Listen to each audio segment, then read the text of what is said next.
fin d'année compliquée par un nouveau rebond épidémique, je voudrais vous dire tout d'abord ma satisfaction que nous ayons pu avoir la confirmation de la réalisation du métro, qui est un espoir pour notre territoire, pour son développement, pour la population, évidemment pour notre jeunesse. Espoir de formation, espoir de mobilité, espoir d'emploi, par rapport au développement économique qui se fera autour de cette gare. Nous avons beaucoup dû agir face aux oppositions, mais nous avons gagné. Ça, c'est l'espoir pour 2022. Mais aussi, je voudrais vous dire mes sujets de préoccupation. D'abord, sur la sécurité, qui est un point sur lequel, bien évidemment, et très légitimement, vous êtes attentifs. Nous avons, comme d'autres villes de banlieue, des problèmes, des réalités. Mais en même temps, nous avons aussi des difficultés qui sont dues aux insuffisances des effectifs de la police nationale. Le ministre de l'Intérieur, au printemps dernier, nous avait promis un renfort des effectifs au commissariat. Ce renfort, nous ne le constatons pas aujourd'hui dans la réalité. Et ce que vous constatez comme moi, c'est l'absence de la police nationale dans nos quartiers.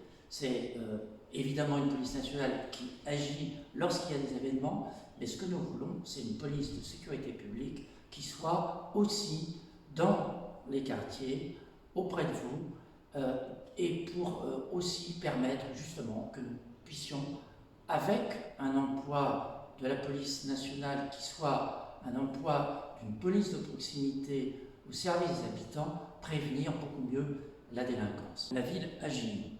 Nous avons la police municipale, dont on augmente les effectifs, même si ce n'est pas toujours facile de recruter des policiers municipaux. Nous le faisons et nous avons prévu de monter l'effectif à 20 agents. Mais également, nous développons la vidéoprotection. Actuellement, 72 caméras qui fonctionnent, contrairement à ce que j'entends parfois. Elles fonctionnent. D'ailleurs, dans les événements récents, nous avons pu transmettre des images à la police nationale pour les enquêtes, car c'est évidemment la police nationale qui mène les enquêtes. Et puis, nous avons un développement de cette vidéo qui est prévu. 23 caméras vont être installées très prochainement. Et puis, j'ai évidemment un deuxième sujet de préoccupation qui est le vôtre, c'est le rebond de l'épidémie.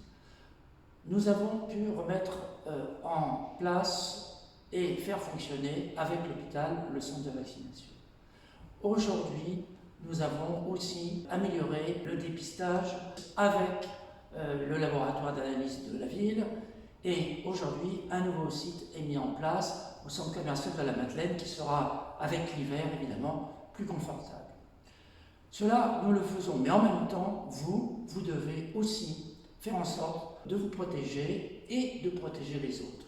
Je voudrais vous dire qu'actuellement, à l'hôpital, comme ailleurs dans les hôpitaux du pays, il y a des gens qui sont hospitalisés, évidemment, mais qui sont aussi en réanimation. 100% en réanimation sont des gens qui ne sont pas vaccinés.